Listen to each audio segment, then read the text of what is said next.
Psalm 41. When God stands by you in your worst moments, there are seasons in life when silence becomes heavier than words, when the people you once trusted are the very ones who hurt you the most, and when the strength you used to rely on begins to fade from your bones. It is in these moments that the words of Psalm 41 breathe differently, not as poetry. He will rescue them. That one line, whispered at the beginning of this psalm, is not a suggestion or a philosophical musing. It is a spiritual law. What you sow in secret mercy, you reap in divine protection. But as a lifeline, a promise that God does not turn away from the crushed or the betrayed, but draws nearer than ever. And now, in your day of need, that same heaven moves to shield you. It tells us that God's eyes are on the quiet ones, the givers, the healers, the ones who chose kindness when they had every reason to grow bitter. When you remember the weak, God promises to remember you. Blessed is the one who considers the weak, the helpless, the unseen, because when their own day of trouble comes, the Lord will not just remember them. Instead, He steps into it with you and promises that even when others strike you while you're down, He will raise you up in front of them. This world rarely rewards compassion. It praises the powerful, the successful, the loud. But Psalm 41 flips that script. God doesn't just lift you behind the scenes, He lifts you publicly, not to embarrass others, but to show that when you walk in righteousness, no amount of slander can stop His hand on your life. You uphold me in my integrity, and you set me in your presence forever. What a powerful truth. When your integrity is intact, God becomes your defense.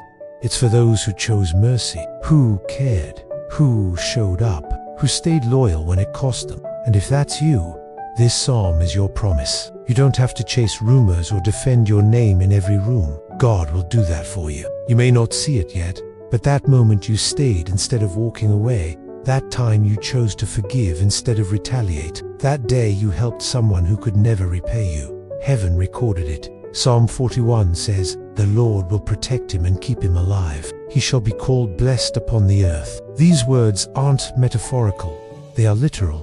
God becomes your shield. It means that even when he stumbled, he didn't turn into what hurt you. He stayed soft, honest, open, to keep alive, to restore fully, not just to where you were, but beyond what you imagined. And in a world that rewards manipulation, that's nothing short of sacred, because it takes real strength to stay kind when you're hurt, to keep giving when you feel empty, to trust again after being betrayed.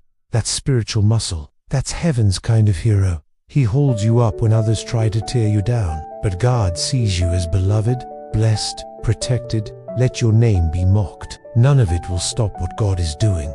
He is already moving in unseen ways, already sending angels into places you can't reach, already rewriting endings that others try to assign to your story. People who walk humbly, love mercy, and cling to him even when everything else falls apart. If that's you, Psalm 41 is not just a psalm, because heaven fights differently.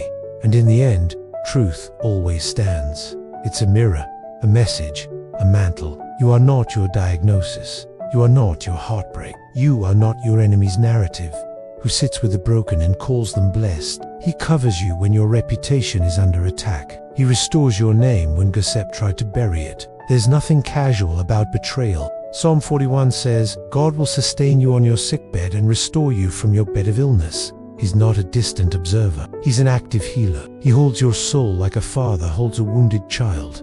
Not just to comfort, but to restore. It burns deep, especially when it comes from those who are close. David writes, "Even my close friend in whom I trusted, who ate my bread, has lifted up his heel against me." You don't have to prove you're worth healing.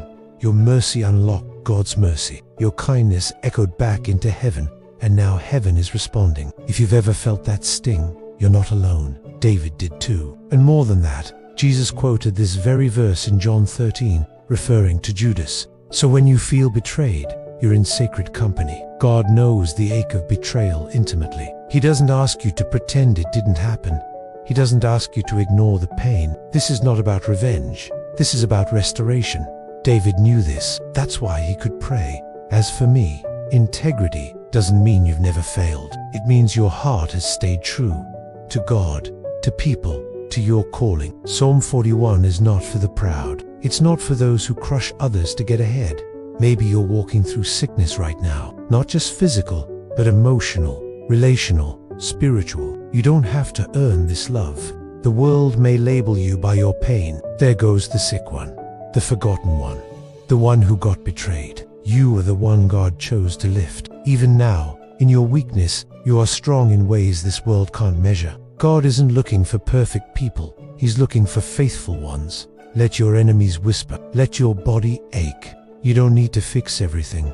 You just need to hold on. Keep walking. Keep choosing mercy. Keep showing up. You are not the sum of your suffering. You are the story of a God who lifts those the world forgets, who crowns the quiet, who heals the loyal. So, breathe. Exhale the weight. Inhale the promise. You are held. You are seen. And you are rising. Even now.